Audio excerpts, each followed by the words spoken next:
नमस्कार, आपण पाहता हिरकणी न्यूज. हिरकणी न्यूज प्रत्येक क्षण ताज्या घडामोडी आणि महत्त्वाच्या प्रत्येक बातमीसाठी नेहमी तत्पर.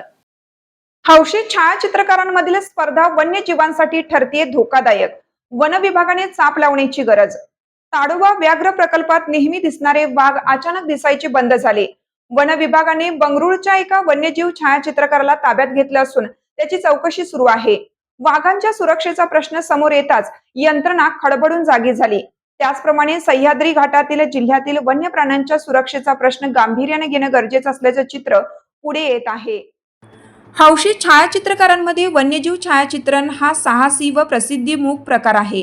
महाग असणाऱ्या भल्या मोठ्या लेन्स घेऊन वन्यजीवांचे फोटो घेऊन रील्स केल्या जात आहेत.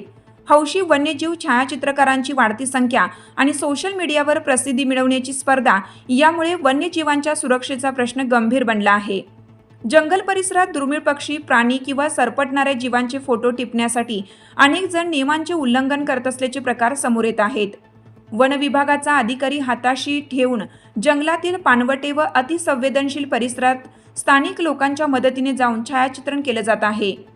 जिल्ह्यातील एका पठारावर छोट्या आकाराच्या व लांब कानाच्या खोकडाला खायचे पदार्थ देऊन त्याचे फोटो सेशन केलं आहे. या सवयीमुळे ते खोकड आता माणसे दिसतात जवळ येत आहे. फोटो काढला की सोशल मीडियावर टाकला जातो आणि लगेच दुसरे वन्यजीव छायाचित्रकार ते ठिकाण शोधून ग्रुपने त्या परिसरात गर्दी करत आहेत. वन्यजीव कायद्यानुसार वन्यजीव संरक्षित क्षेत्र असो किंवा खाजगी, तो संरक्षितच आहे. अनधिकृतपणे असे कोणी छायाचित्रण करत असल्यास आणि निदर्शनास आल्यास त्यांच्यावर कठोर कारवाई केली जाईल.